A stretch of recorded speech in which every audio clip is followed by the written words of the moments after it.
Hello and welcome to another Retro Island Diskettes, the podcast where we abandon a guest on Retro Island. And today we're getting an insight into a fascinating world, the world of the demo scene. We are indeed, Andrew, and who better to give us that insight than the man who formed one of the most recognisable groups on the scene, especially in Amiga circles, and wowed us by taking our machines to their limits, overwhelming our senses through audio and visual wizardry. He did indeed. That man is Judge Drokk, also known as Mark Helliwell. And that group was Anarchy. Mark, thank you for joining us, and welcome. And thank you, and thank you for inviting me on this very hot spring day. Mark, to kick us off, why don't you introduce us to your first track and tell us why you chose it? So, taking you right back to 1983, this is the title track from a game by a software house from Bridlington called Taskset. The game's called Jammin'. I first got a Commodore 64 in 1983.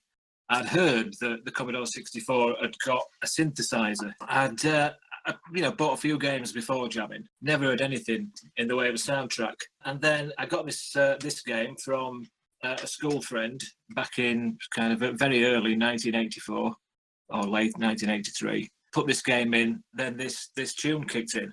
At the time, I didn't realise that this was actually a cover of a 1970s rock song by the old English rock group Status Quo called Roll Over Lay Down, which, was over my head as a 13-year-old. It was actually the first time I'd heard a computer play a tune that wasn't just a sequence of single notes in an order, in the right order. As a 13-year-old, it totally blew my mind.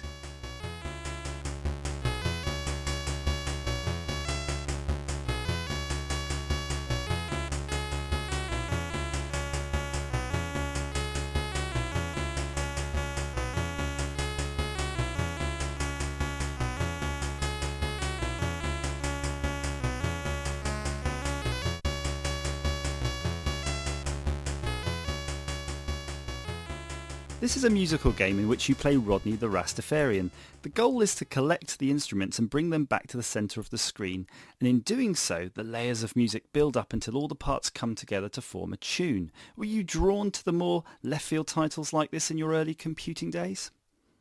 The actual first game I got for the Commodore 64 was Attack of the Mutant Camels by Jeff Minter. Oh, yes. You could say that was a good start in, left field games. I mean, where do you go from there? So, but music wise,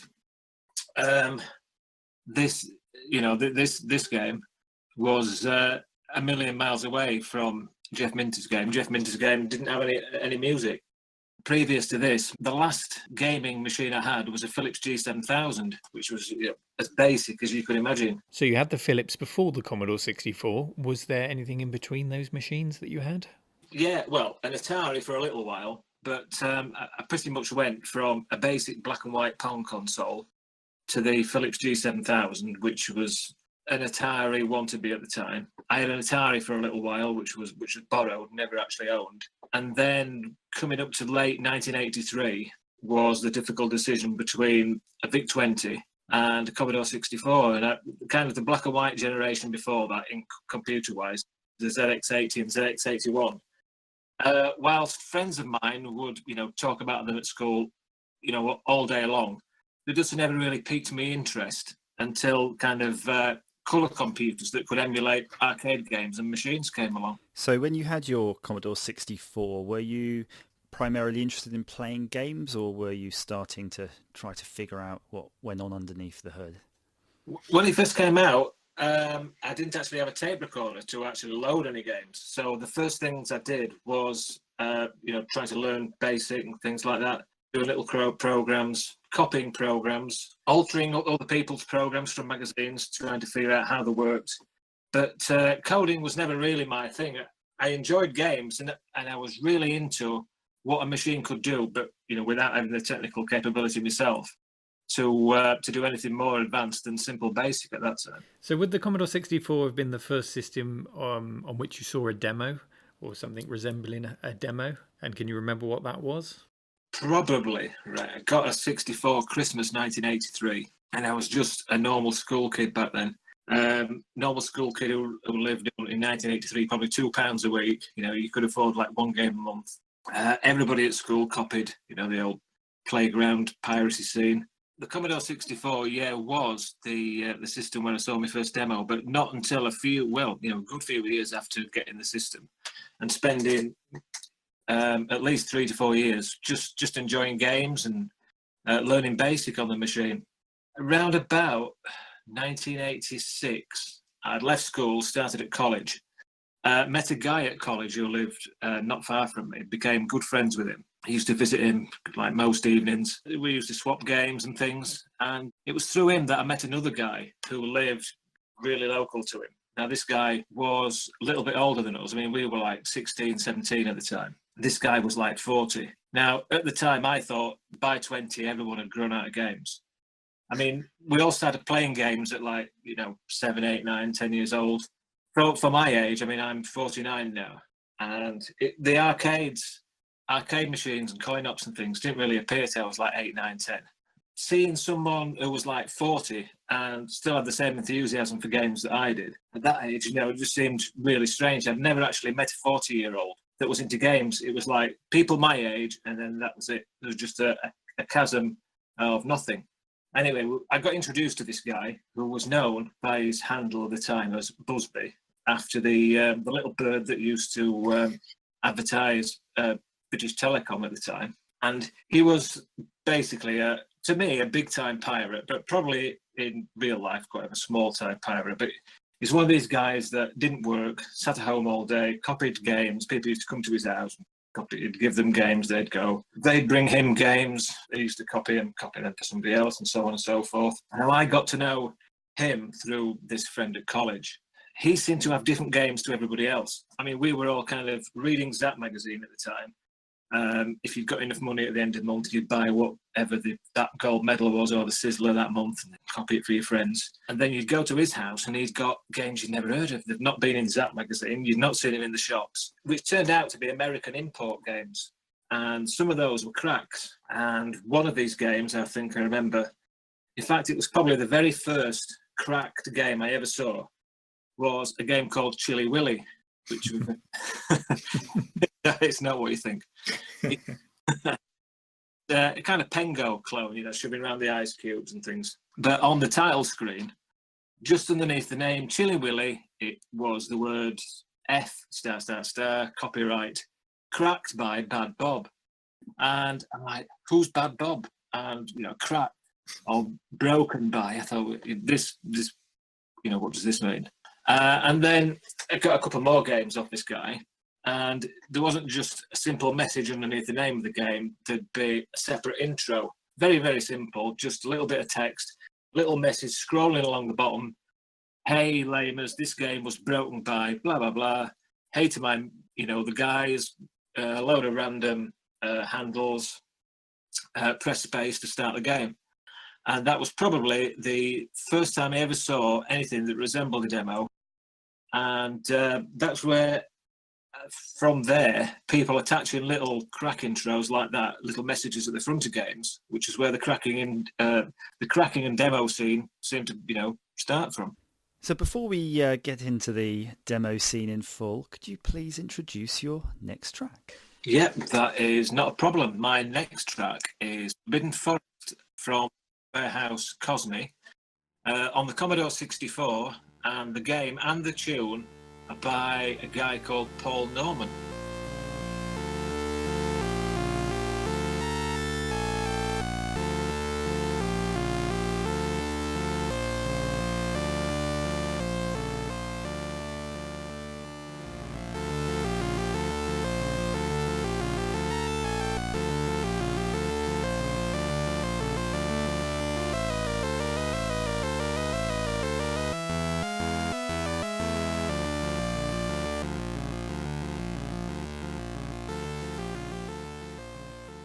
So was it about this time that you started being involved with the Infiltrators? The Infiltrators, yeah. That was a very tiny little Commodore 64 group that lasted for just about a year.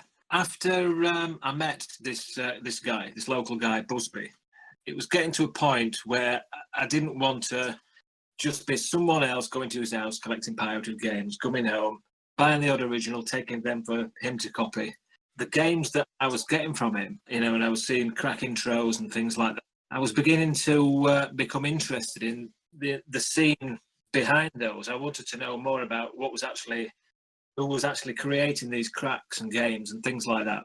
I used to read all the scroll text in the little crack intros at front of games, and I used to build up a picture in my mind of what was actually going off in a little world that that I wasn't part of, and I really wanted to get into it. Now, someone told me, and I'm like, this guy that I was getting the games off, he wanted everything to himself. He didn't want me to go off, find my own way in life and do my own thing. Someone else told me, oh, if you want to, kind of find more people. It was the strangest of things. If you remember the old Micro Mart, they used to have a little classified section in the back. He says, just look in there, and it's a great place to start. You'll find people like yourself just want to break into kind of swapping and things, and you can do away with this guy. So I did that, got into swapping. And then I noticed that certain people in the little crack intros had offer you to contact them, contact us, get the latest releases and things like that. So you think, well, do I, don't I? So I took the red pill, wrote to a couple of people, and they actually replied, which was amazing considering, just this little guy could be anybody. So they actually put their sort of home addresses in the crack trays? Yeah, they'd put like, some had put phone numbers in and things like that, which was a bit strange at the time, but probably naive in those days. It was such an underground little world at the time that unless you were in it, you never actually, you never actually saw it. But people never seemed to fear, the sort of copyright police either. They didn't. It was so naive. That's basically where it boils down to naivety. No worry at the time. There'd been no threats. This had not grown into a serious problem. It's like 1984, the games scene, as far as home computers were concerned, kind of the Spectrum and the Commodore 64 had only been around about 2 years. And, the money was still being made, so no one seemed to bump down as such. So, yeah, it was not too difficult to come across people's addresses and phone numbers and things. Not necessarily the big teams who were making cracks and so forth, but kind of the people lower down the scale who were just, sharing the spoils, as it were. After starting to swap games and things on a less local scale with people that I'd contacted through, the small ads, you'd find people that were into, who could draw. You could find small-time coders and things like that. And I was so determined to find just a couple of guys, and we could make our own team together, which turned into the Infiltrators. I mean, there's about 6 of us. There was myself, a couple of guys in Sheffield that could code on a kind of a small level. No musician, no artist as such. But we kind of cobbled our way through. I was trying to find any avenue at all that I could to get recognised in this little scene on the Commodore 64. At one point, I started supplying originals to a bigger cracking group for them to crack, just for the recognition of being tagged as an original supplier in the little scrolling messages at the front of their cracks. My own little group, the Infiltrators at the time, started releasing cracks. And then we became notorious for re-cracking other groups' cracks, which is a terrible thing to do, which basically consists of you get their crack, remove their intro, quickly put your intro on, and basically spread it quicker than they can get theirs out to everybody. So it looks like, your crack has come out before theirs, which in hindsight is a terrible thing to do. But at the time, it was just a way of being recognised, whether it was for doing something good or something bad. So when you set up this group, the Infiltrators, it was with a view to piracy and recognition through piracy rather than creating technical demos at this point. Is that right? Oh, completely, yeah. I mean, there wasn't really a demo scene as such. And what there was only very small. Most of the demos were basically slightly enhanced versions of the little scrolling message intros that you'd see at the beginning of a crack. Nothing more than a logo that would bounce up and down with a little scrolling message underneath, a few letters that had flipped around the screen. Music-wise, the tunes had always been ripped out of games. The demo scene at that time didn't have the artists and didn't have the musicians that the game scene had. It was a case of just getting out what you could to who you could and getting a name recognised, whether it was for something bad or something good. I mean, at this time I was like 17, 18. The scene was still totally new to me, and I was kind of a naive teenager, just wanted to go in, make a name from, however which way I could, and see what happened, see what stuck. Mark, why don't you introduce us to your next track then? Well, my next track is Knuckle Busters, the amazing Rob Hubbard. Now, this kind of came out round about the middle of his Commodore 64 career, after all the great tunes such as Monty on the Run. And Rob Hubbard seemed to have 3 periods in his career on the 64. The early stuff, such as International Karate, Monty on the Run, which amazed everybody, including Zap 64 at the time. And then he reached a darker middle period where he was making games, music for games such as Nemesis the Warlock, War, the shoot-'em-up game War, and this tune, which is my next pick, which was a 13-minute epic, a dark nightmare, if you will. And the track is Knuckle Busters by Melbourne House.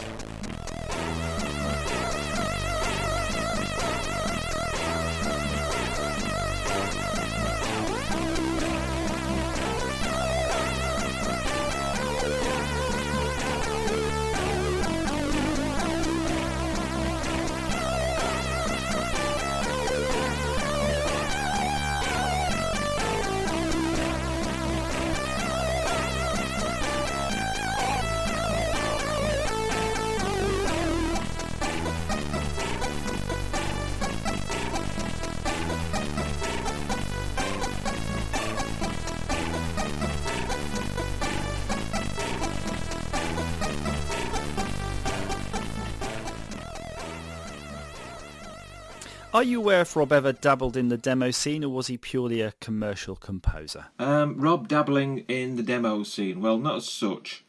Although he did contribute with a few other guys. Tony Crowther, for instance, the well-known games programmer who started with Alligator Software, and his friend Ben Dalglish and other musicians, such as Barry Leach, used to hang around CompuNet, which was basically a very early version of the internet, and put their early works on there. And I do remember a particularly good version of Zuluk by Jean-Michel Jarre by Rob Hubbard on there, which made its way, into the swapping packages of the Commodore 64 swapping scene at large, as it were. You mentioned that your group, the Infiltrators, lasted for around about 1 year. Why did that come to an end? Did you move on to other projects, or did something happen there? Well, it's a one-word answer, really, and that word is the Amiga. One of my biggest friends at the time, a guy called Nosser, we used to speak most evenings, and we used to discuss, like seeing life on the Commodore 64 and things outside. And we both had our eye on the Amiga for, a good while. And we'd sort of talk on the phone about things that we'd seen, and we kind of came to the decision that it was time to move on. Looking back, it's a shame really, but I just wanted to see if the grass was greener at the other side. And I'd had my Commodore 64 for several years, and I was at that age where I always wanted to keep moving forwards onto the next bit of hardware. I don't think I was actually finished with the 64. I wasn't bored with the 64. The Infiltrators were just finding their feet. People were starting to recognise the name. We were starting to be greeted in other people's demos and things. I just said to the other guys in the team, I'm sorry, I'm going. How long the group lasted after I went, I don't really know. It was my first and only Commodore 64 group. My first attempt at building a group by myself, and it was nothing but a pleasure. So we've got you, Mark, keen to start another group on the Amiga. You've got your friend Mr. Big. What happened next? How did you get to a point where you were formed, slightly more organised, and ready to output some content? You could actually say Anarchy was greenlit on the day I sold my Commodore 64. Plans could begin to get an Amiga, bring together my old friends from the Commodore 64 into a cohesive unit which would, within literally weeks, become the group known as Anarchy. So much in the same way that you'd build up a collection of like-minded friends, as we did on the Commodore 64, we began to do that within the first couple of weeks on the Amiga. And I met a young artist guy who called himself Deluxe. That made our fourth member, but we still had no coder. Now, one of the guys that was in my team, Infiltrators, on the Commodore 64, was a guy called Smokey. Now, he didn't want to come with me into Anarchy. He wanted to go with an ex-nemesis of mine, being Busby, the guy that brought me into piracy in the first place, which, was fair enough. But Smokey had the phone number for somebody that I was very interested in, bringing into Anarchy. And this guy was called Creator. Now, I'd seen some of Creator's work on the Commodore 64 not long before I'd basically sold up and left. And he struck me as being, a very talented Commodore 64 programmer. I'd also heard that he was making a move from the Commodore 64 to the Amiga. So I made a phone call to Smokey, even though we weren't the best friends at that time, due to him going in one direction and me going in the other, and him not wanting to join my team. But I asked Smokey for Creator's phone number. This was perhaps rather cheeky of me, but I did so under the pretense that it was for a friend of mine, completely unrelated to the demo scene, regarding work. Lo and behold, he gave me the phone number. I phoned up Creator, explained to him that I'd just left the Commodore 64, moved on to the Amiga, absolutely loads of ambition, spent the last year learning the nooks and crannies and the do's and don'ts of the demo scene, would love to start a new group, and would be interested if we were really interested to find out if he'd like to join us, which amazingly he said yes. And at the time, Creator had never actually coded on the Amiga when he joined the group, so we were taking quite a chance. But it's a chance that really paid off, because as things turned out, he turned into one of the top demo coders in the UK, in my opinion. So that was sort of the metamorphosis then of the group. Mark, you've obviously got a lot more members to come to form a complete, cohesive group, and we'll find out how that happens. But before we do, can you introduce your next track, please? Okay, my next track is the soundtrack for a demo of the same name by the musician Format. The tune is called Phantasmagoria, and it's the first time Anarchy, in its short life, produced a tune that could compete head-on with the greats of the Amiga demo scene, and I love it.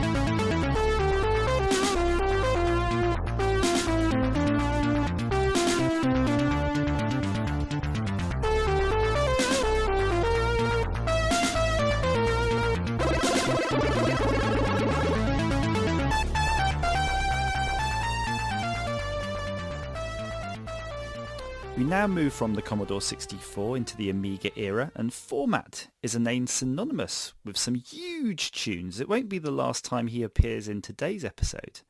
You said Phantasmagoria was the first big release for Anarchy on the Amiga in 1990, and you found a composer. So tell us, how did you find Format? At the beginning of Anarchy in the very late 1980s into the early 1990s, it became obvious that we needed a musician. On the Commodore 64, most groups ripped tunes from games to use for cracking intros and small demos and so on. But when we came to the Amiga, we noticed that the best teams had their own musicians.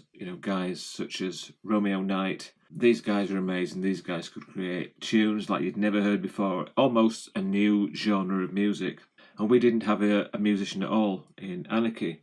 A guy came to my attention by the name of Format. When I first got an Amiga, I didn't really enjoy Amiga tunes in the way that I'd enjoyed Commodore 64 tunes. I'd come straight off the back of people like Rob Hubbard, Martin Galway, Matt Gray, Chris Hulsbeck, the list goes on and on and on. And then to jump straight into the Amiga, the first time I listened to a demo tune, The music I was listening to, it just didn't grab me in the same way. It was built, it was made in soundtrack programs using various samples. Everybody seemed to be using the same samples. The tunes just didn't grab me in the same way as Commodore 64 tunes did. They just didn't seem to have the same refinement. But then I saw a Share and Joy demo, heard Format's tunes for the first time and thought, this guy's a little bit different. His melodies and sensibilities are, harking back to the Commodore 64. You could hear a tune and you were listening to a band inside your head. And I thought, this guy's great. Now, we'd just picked up a mail trader at the time. Every group needs mail traders. A young guy called Adrian, and his handle in the scene was Mole, so hence Adrian Mole. He was big friends with Format, so I asked him, obviously, for Format's number. And I thought, is he really going to join us? We've got like one good coder, a couple of guys who nobody's ever heard of, myself included. What are the chances? But went in with the right mentality. Hello, Matt. It's you-know-who. Made him the offer, which he thankfully accepted, which combined with the amazing coding skills of Creator, I think without both of those guys, Anarchy might not have moved from Block 1. How are you paying for all this? Was there any need for members to sort of contribute money for hardware or travel, phone calls? Well, financing the group as a whole was more or less down to each individual. There was no money pot that everybody could kind of tip into now and again. But there were various ways and means that we could keep the costs down on an individual level. Everyone, depending on what they were, their role in the group was, had different methods of basically doing the job for free. Now, some people had methods of making phone calls for free. This happened quite often right through the demo scene. There were certain ways that were explained to me by one guy in a group I won't mention, of basically freaking telephone boxes. Freaking being a way of obtaining, the use of telecommunications network for free. There was one particular method regarding phone boxes where you could put a coin into a phone box, make a call. When you got the bleeps, the 3 bleeps to say your call was, about to end, there was a certain place you could hit thump, or, basically wang with your knee. A telephone box cause your coin to drop back out, keep feeding it in. Also, certain, individuals used to use a device known as the blue box. Now, a blue box, if one was fitted to your own phone line, would allow someone to call it without being charged. So if everyone had a blue box, then you could make calls to everybody else regarding, whether it was an individual to speak to, or dialing into a hard drive for a BBS, and it wouldn't cost you a penny. There were also ways and means to freak the postal service in whatever country you were in, where you could find ways to add a protective surface over the top of a stamp, which could be rubbed off when you receive the parcel. So you could keep reusing the same parcel and the same stamps over and over again. So essentially, you could run your entire business, as it were, without it actually costing you a penny. You don't think about that, do you? These legendary names come up like Mystic and Format, and I never imagined them to be punching a phone box to try and get a free phone call. But obviously, it was all part of the process to make the group work. Mark, could you tell us about your next tune? Okay, my next choice is once again by the Amiga musician Format, and this is his first commercial game soundtrack release from the core design game of one of my favourite games on the Amiga, and certainly one of my favourite ever Amiga commercial soundtrack releases, and that is Chuck Rock.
But you're at a point now where you have a very good, very skilled group, and you're starting to put demos out. What were some of the highlights for you then? Some of those early demos that you put out. Which ones stand out for you, Mark? The standout highlights. One of the first for me was our first demo party, where we released a tiny little intro, completely unnamed intro, just something like, first intro by Anarchy. And it was probably the first bit of code put together by a creator on the Amiga itself, just basically throwing a few shapes on screen as such. And we went and took it to the first demo party that we'd ever visited in this country, but held by a group called Magnetic Fields, who later became a group called Digital. This demo party was held in a small terraced house in Doncaster in Yorkshire, which is not too far from us. We phoned up a member of the team called Hammer, who was one of the guys that had come with me from the Infiltrators on the Commodore 64 to see if he'd like to go. He came up, met us in my town. Then we'd head over to Doncaster. Now this party was held in a terraced house on a nondescript street in Doncaster. Looking almost something like Coronation Street from the English soap opera. It lasted for 2 days, including a sleepover, amazingly. And how the place wasn't raided in these 2 days, I have no idea. Just basically 70, 80, 90 guys crammed, if you can imagine it, into a terraced house, kitchen, living room, stairs, landing, more computers than you could ever imagine to fit in a terraced house. Sofas upturned on the landing, people sleeping underneath during the night, during the day. There was TV screens at either end of the room, and a demo competition. As a fledgling group, which had literally only been together for a matter of weeks, we took the first production by creator along to the demo competition. Everybody watching thinking, who are these guys? We've never heard of these before. Who are you? Put the demo on. Oh, this is actually quite good. And we won the demo competition with what was basically tentatively called Creator's First Intro. Other highlights, in the early fledgling days of Anarchy, when we got together with another new coder called Dan, aka Dan Scott, whose first 2 releases were the amazing Madness and Madness 2, The Search for Sanity demos, on which he worked with Format. Format was now working for a commercial software house in core design, and this is at a time when software piracy was rife on the Amiga. There's clearly a crossover between the copy and the demo party, the mega demo and the cracktro, but how big was that crossover, Mark? This is a very fair point, not often overanalyzed. Basically, a cracking group such as Quartex, for instance, would organise a party, and demo groups would attend, and exactly the same, if a demo group organised a party, you would find cracking groups attending and bringing with them the latest releases, their own cracks, and so on. Basically, the 2 entirely different types of group would come together and mingle as equals. And from memory, I would suggest that the biggest coming together of the 2 factions, the cracking piracy scene and the demo scene, was when Dan of Anarchy and Format of Anarchy came together to make a new crack intro for the notorious cracking group called Skid Row, which was first used on the hit commercial game release Lemmings. What makes this perhaps an even more remarkable story is that Dan tagged on screen the crack intro for Skid Row as being by Dan of Anarchy at a time when everybody in the scene knew that it was working in-house for core design. So did any of the other members go into commercial software houses? There were actually quite a few guys in Anarchy who went on to success later on, either during the time of the group or afterwards in the commercial software industry, as well as Dan and Format.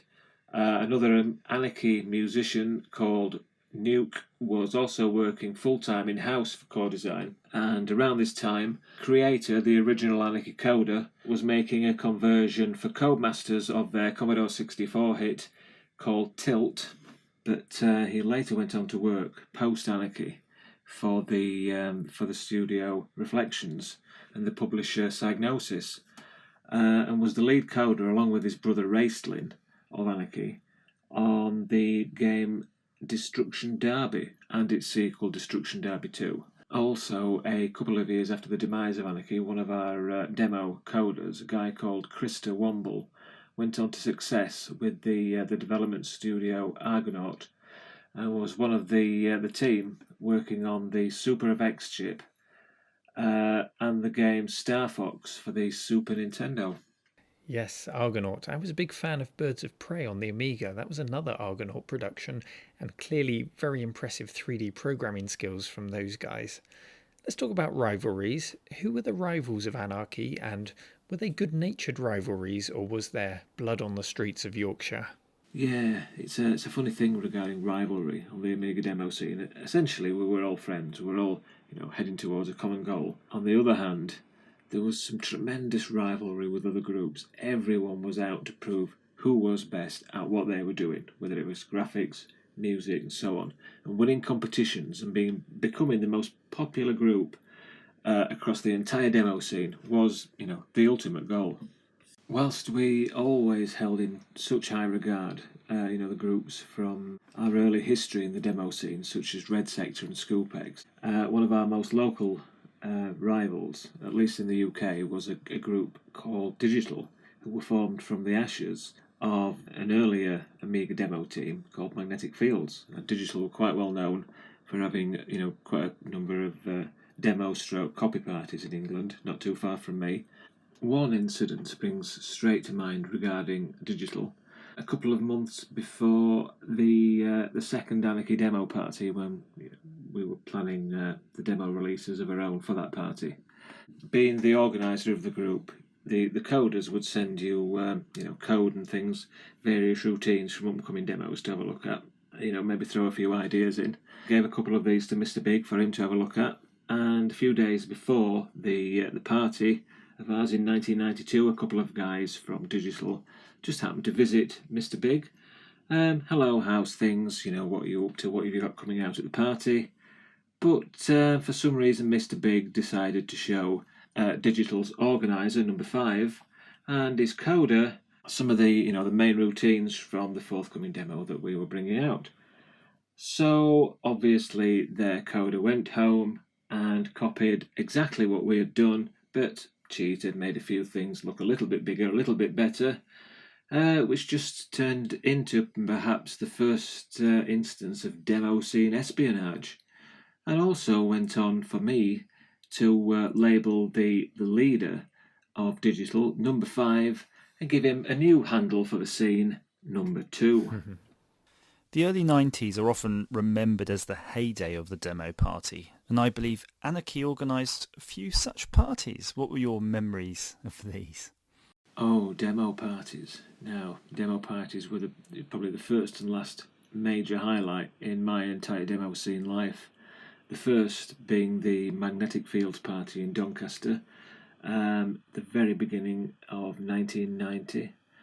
And the last being Anarchy's second and last copy party to be held in my hometown in 1992, which was, at the time, the largest attended copy party in the UK. Then a Magnetic Fields copy party, a couple of Digital copy parties, basically held in sports halls with 200 to 300 people. Amazing experiences, considering that the scale compared to parties today was not, that great. We went to Newcastle, went to a Quartex copy party, which was probably the most core, cracking piracy copy party that I've been to. That was a great experience, which led shortly after to the initial plans of a cooperation party between Anarchy and Quartex, but sadly this fell through. The first Anarchy party was held in 1991 in a school hall in Barnsley.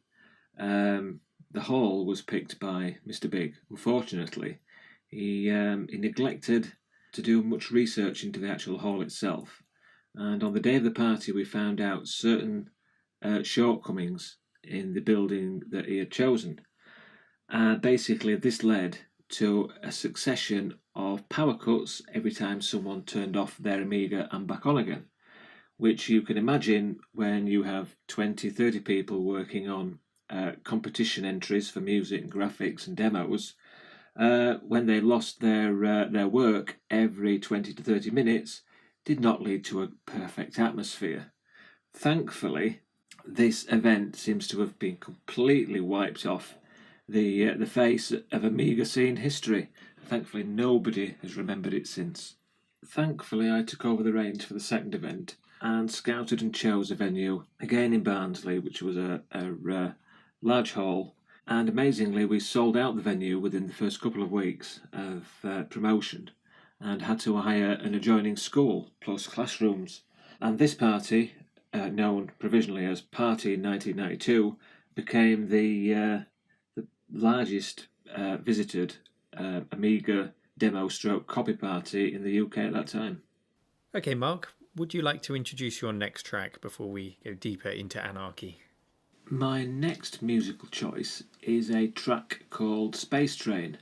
This is by Dr Awesome and Fleshbrain of the Amiga demo team Crusaders, and was from their first album, self-produced and self-published, called Hobbits and Spaceships.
I recently picked up a number of public domain discs, and on those discs they had these little magazines that you could double-click compiled into an executable. Was there anything like that among the scene? Oh, that's a good question. I think, Mark, you were involved with Stolen Data, weren't you? Oh, Stolen Data. A great part of the history of Anarchy, in my opinion. Stolen Data actually started off as the brainchild of a friend of mine from the Commodore 64, Nosser, of the group, the Donut Cracking Service, DCS. He had a massive fondness for the scene. He started a paper magazine called Iguana on the Commodore 64 as a rival to another of his favourite magazines at the time called Illegal, which was by the cracking group Triad on the Commodore 64. And he had the idea of creating his own rival to this magazine. And this did very well for maybe a year. And then we all moved to the Amiga at the same time, and he wanted to create something similar to Iguana on the Amiga. And he asked my first coder in Anarchy, if he'd like to work on a disc supplement to go hand in hand with the paper magazine. And Creator said, yeah. And at first I'm like, well, we've just got, this great coder, and now he's having his free time stolen by, my old friend Nosser. But, we had a little friendly word, and the outcome was to make Stolen Data magazine into a cooperation between ourselves and Donut Cracking Service. And TriStar also joined into the team. And in very early 1990, the first issue of Stolen Data was produced. Now, an unforeseen problem arose with Stolen Data in the fact that it was released periodically in two formats. The first being the paper magazine produced and edited by Nosser, and the second being the disc supplement, which we coded and produced. Now, the disc supplement was basically a collection of supplementary features to enhance the paper magazine. For instance, you would have a feature on coding in the paper magazine by creator, and then the little routines where he was explaining, for the novice coder how to make vector graphics and so on. All the source code for the routines would be on the disk. Or you would have demo reviews in the paper magazine, and the demo themselves would be on the disk. Now, the disk was circulating, as with the mass of copied software and games and things around the Amiga circuit, and people were just getting the disk version of the game of the magazine and thinking, well, this is a little bit basic, compared to the other disc magazines that's out there. The content's a little bit flat. And no matter how well we decorated the disc magazine and tried to make it stand out by itself, it was always seen, as a lesser competitor with the other disc magazines out there. And very few people actually got the paper magazine because you had to pay for it, basically. And the Amiga scene was built on getting things for free. So the stolen data was kind of in the lower echelons in popularity terms of other disc magazines out there. But then unfortunately, Dave Nosser, who published and edited the paper magazine, had a little bit of a problem which caused him to leave the scene at that time, sadly. And his employer, which was the British Army, had found out about his demo scene and piracy scene activities, and gave him the ultimatum that unless he quitted all these activities from here on in, then it was either that or lose his job. So unfortunately, Nosser had to quit the scene and quit Stolen Data, and from that point Stolen Data became a disc-only magazine, was completely recoded, and from then on began to flourish. Whilst Stolen Data was then much better and more professional and a much fuller overall magazine, it did still seem to struggle compared with other magazines that were a little more well established at that time. So myself and Creator decided to completely revise the magazine. The entire code was rewritten in the middle of 1992. A new design. I had the idea of creating a whole new chart section, a gallery for artists to submit their own work for review inside the magazine, and then a musical gallery where musicians from the scene could submit music and have it reviewed by Anarchy's musicians, and all their tunes would appear on the supplementary disc. And it really was a glorious production. Going back to the demo group then, your membership swelled to around 70 or 80 people all over the world, and I couldn't help but notice a disproportionate amount of Scandinavian members and interest in demo groups. Do you have any idea why this might have been? Short answer would be no.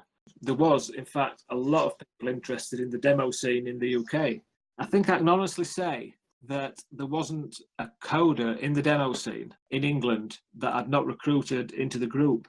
There were the various coders in England that would like to have been part of Anarchy. Some were in rival groups such as Digital, but you'd always look to countries such as Finland, Sweden, Denmark, Holland, France, and see a very different kind of scene where everybody was so tuned in and driven by the demo scene. Whereas in England, people seem to think, well, it doesn't matter if we're as good as them as long as we're having fun. And everybody just seemed to be in it for what they could get without having the drive of others, especially the Europeans. Somebody told me only a couple of years ago that, okay, so he said, Anarchy were kind of number one in England, but that wasn't a hard job, which kind of sums it up, really. And of course, managing a group with such a number of people, it wasn't always going to be smooth sailing, and I believe some of those Scandinavian members were part of a small problem you had to deal with around 1992. What was the reason and the story behind this? Yeah, well, I think the membership at its peak was probably 70, 75 people in 7 countries. So you'd got as the organiser, you'd got the inevitable and unenviable job of keeping contact basically with 6 countries, which at the time wasn't the easiest thing. I mean, people today talk about the amazing things that you could do on an 8-bit computer with a little tiny bit of memory. But looking back at what you could do with no internet and no telephone was probably equally impressive. You had rivalries in the group itself would develop. One such instance was the Swedish membership falling out at one point with the Finnish membership, where one country's members would think that another country's members weren't pulling the weight, would start bullying the other membership. One country telling that the others, you have to go. So then, as the organizer of the group, I'd have to step in as the adjudicator. And in one particular instance, the country that was actually causing the trouble, I gave them all the push. We have to say was completely unexpected as far as they were concerned. Okay, well, we're coming up towards the end of Anarchy, and we'll find out if the ending was fitting of the name of the group. But why don't you introduce your next track first? Okay, my next track was actually released a little while after my time in the group, and it is a cover of Rob Hubbard's Monty on the Run soundtrack, produced by a guy called Chris Abbot.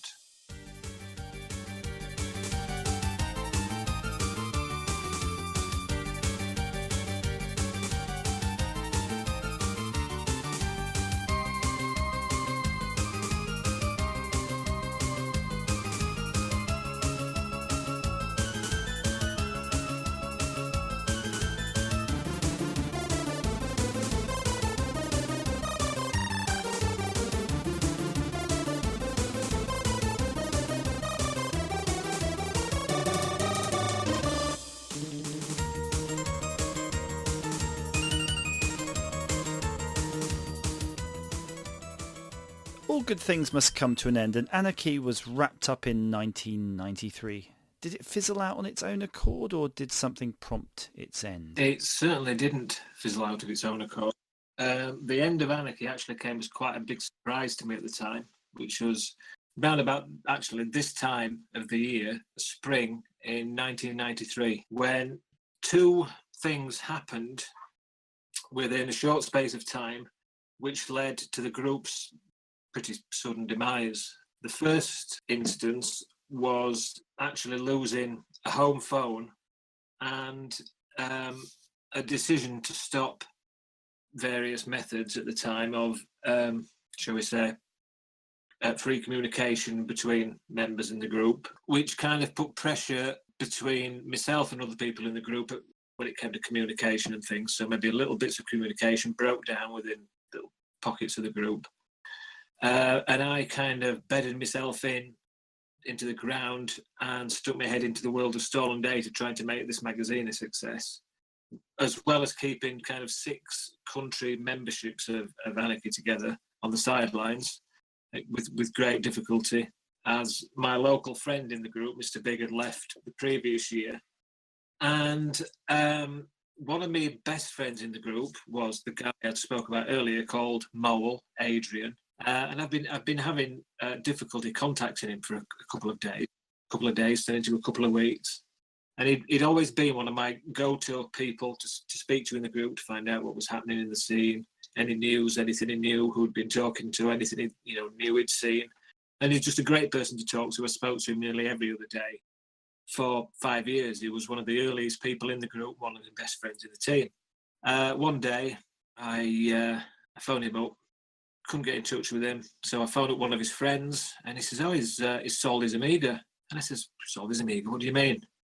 He can't just sell his Amiga. He never told me he was selling his Amiga." He says, "Oh yeah." And from that point up until like 25 years later, I never actually spoke to him again, and he'd be one of the best friends in the group. And this was just the start of a massive group, a massive crack that appeared in the team. Up to that point, the group had grown and grown, built and built. We'd gained members. We'd only lost members that had kind of fallen by the wayside. Nobody had ever left the group and gone to another team. We'd only gained. We'd never lost. And when this happened, especially one of my best friends in the group, it was a big shock. About a week later, I spoke to someone else in the group, and after I'd been trying to contact a couple of other people, and they said, "Have you heard the news?" And what's this news? Well, you're not going to like it. It turned out that 2 of our members, a guy called Dan, the guy who'd written the game Chuck Rock for Codemasters, and a musician that he worked with in the group at that, for a good couple of years, a guy called Nuke, who also worked at Codemasters, had been having background discussions with a large proportion of our Danish membership, and decided that rather than be part of a huge group, they wanted to leave, take themselves away and form a new group with various pockets of membership from the other countries that I brought into the team. They never actually, I never actually spoke to them at the time when they were organising this, or after, or since. I found out from a third party that this had happened pretty much the day before. The day after this happened, I killed the group. I basically threw the dummy out of the pram and decided, right, this has lasted 5 years. We'd hit the #1 spot in the Crusaders Euro chart a couple of months before. Let's do it now. I've been in Anarchy since I was 19. I was kind of approaching 23 at this point. Gone through all sorts of various, sort of stages of my life, relationships, emotions. And I thought, well, I either carry on or I end it here. But carrying on, where do you go? You'd hit #1. The ambition had gone. This was a swift kick between the legs from these guys. So one emotional moment in a phone box to a third party, that was it, done. Put the phone down and went home that day with the intention of ending it there. Made a few phone calls. By the end of that week, I sadly sold my Amiga and quit. After 5 years, in the space of 24 hours, I lost 500 friends and changed the course of my life for a good few years after that. I explained it to somebody a couple of years after as not being, in a way, I'm glad that we're not the Rolling Stones, like we have 10 big hits and then, just wobble around into our old age. Lots of good things, a bang and gone. And that was it. Until a year ago, when something happened that kind of brought a few of us back together. Before you tell us about that, Mark, why don't you introduce your next track and we'll hear all about it. Okay, well, the next track is connected to a story. This is a tune by Format, formerly of the group Anarchy, from his self-produced album called Extras, and this song is called Vertical.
So why don't you tell us, Mark, about this event then that you just hinted at there?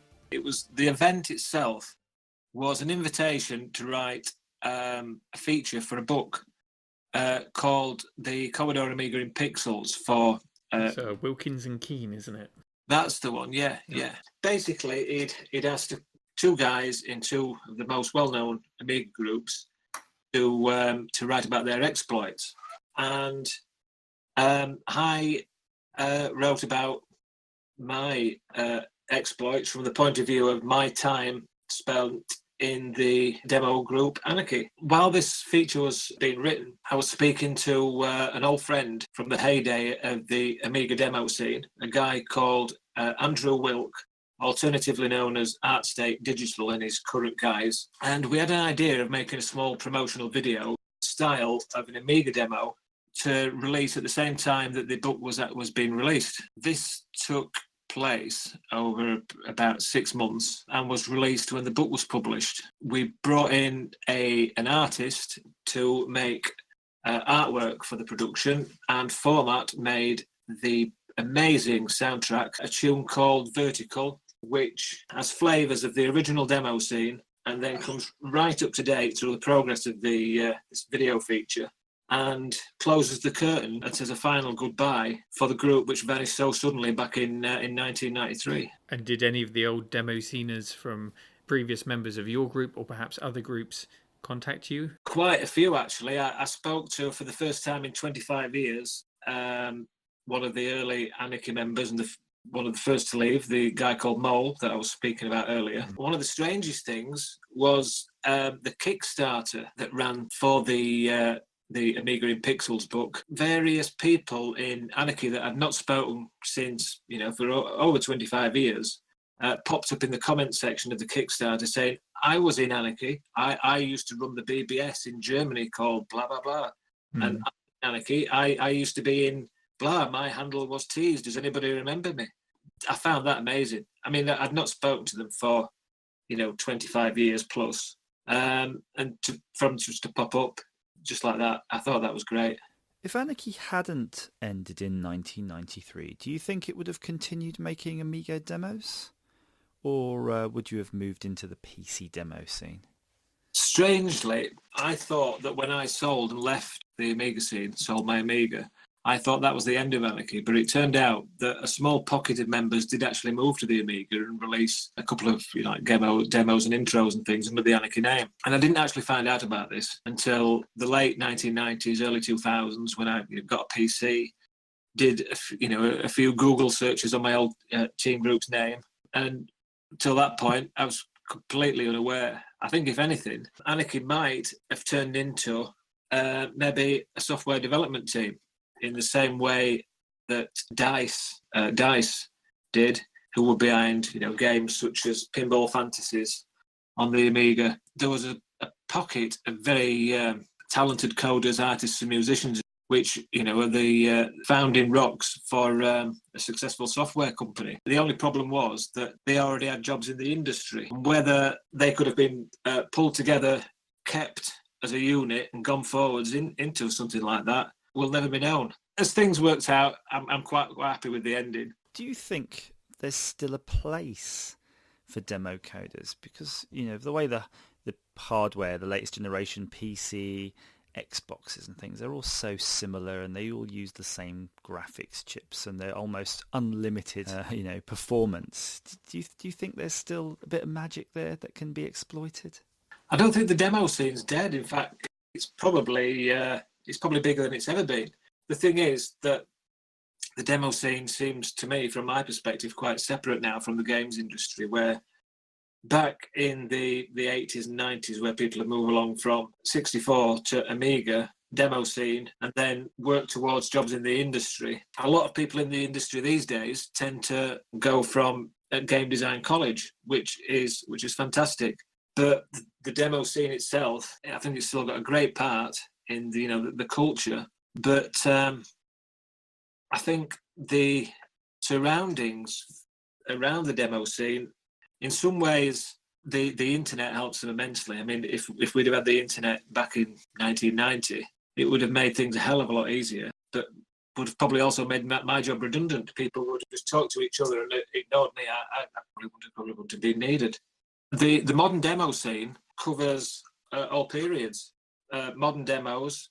If you went to a modern demo party, there's one every year called the Assembly Party. When we used to have copy parties in England, 300, 400, 500 people was about the max. The Assembly Party, you're talking thousands in a floor space as big as an Amazon warehouse.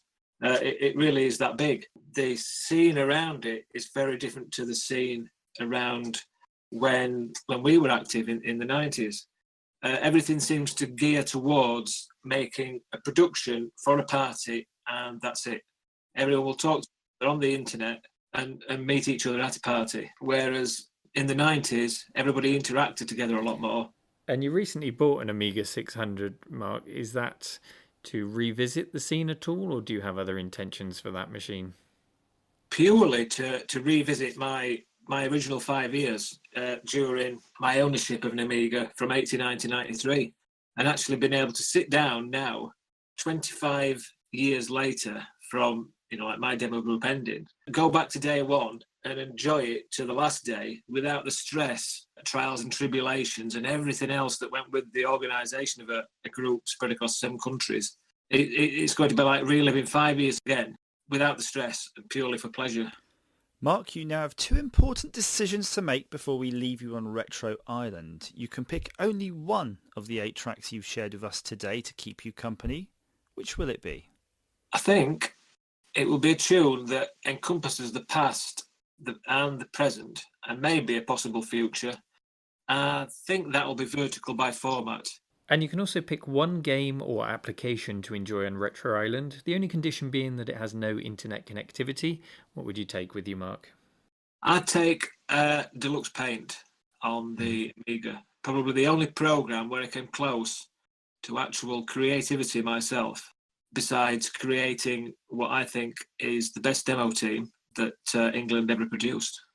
You've made your choices, Mark. We hope they serve you well in your survival on Retro Island. Thank you so much for sharing your fascinating history with us today. And now, if it's okay with you, I'm going to spend a couple of hours sunbathing with a gin and tonic. Sounds good. Thank you again, Mark. And if you've enjoyed the show today, why not take a moment to check out our other podcast episodes? Or you can find more retro goodness on my YouTube channel, RetroManCave. And you can find me on the YouTube channel BackOfficeShow, to which you'll find links in the show notes, as well as links to Mark's choices and his Twitter account if you want to chat with him. Thank you for listening, and until next time, goodbye.